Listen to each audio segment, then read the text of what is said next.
जय हिंद। आज के क्लास में आप सीखने वाले हैं सर्कल के बारे में। देखिए, सर्कल से आप लोग फैमिलियर होंगे। सर्कल क्या होता है, कैसे होता है। सर्कल एक ये ऐसा शेप है, इसे हम सर्कल कहते हैं। क्या है ये? सर्कल है।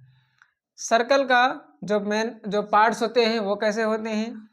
यहाँ पर सर्कल का सेंटर होता है, ये जो मेन पॉइंट है जहाँ पर हम कंपास को रख करके इसको बनाते हैं, इसी को हम कहते हैं सेंटर।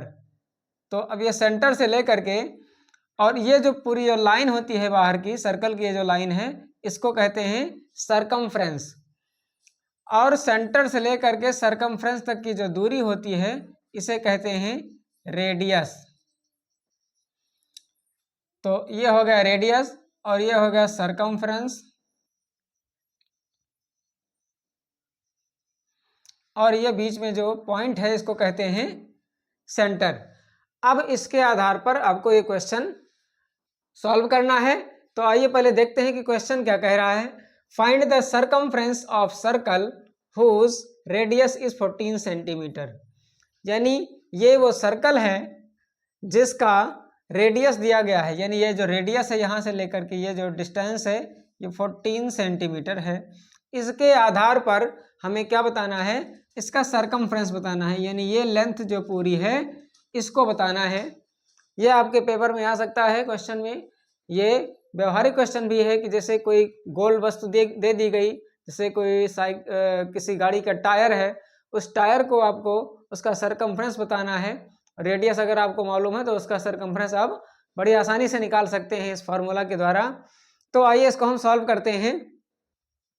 सरकमफ्रेंस निकालने का जो फार्मूला होता है, यहाँ लिखेंगे सरकमफ्रेंस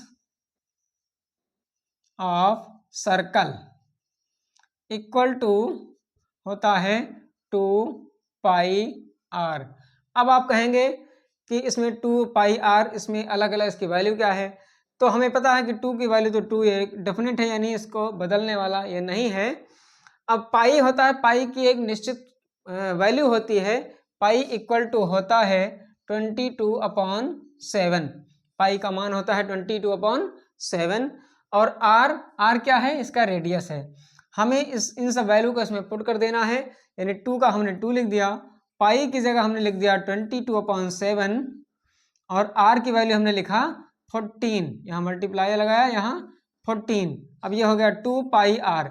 अब इसी को हम सॉल्व कर लेंगे। तो 7 1 जा 7, 7 2 जा 14, ये कैंसिल आउट हो जाएगा। जो बचा उसको हम मल्टीप्लाई कर लेंगे।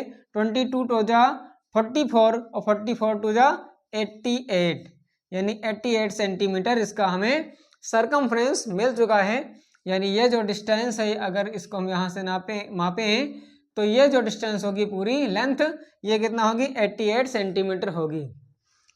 तो इस प्रकार से किसी भी सर्कल का हम सरकमफ्रेंस निकाल सकते हैं, उसका यही फार्मूला होगा। तो फिर बने रहिए इस चैनल पर लगातार। फिर मिलते हैं अगले वीडियो में, तब तक के लिए जय हिंद।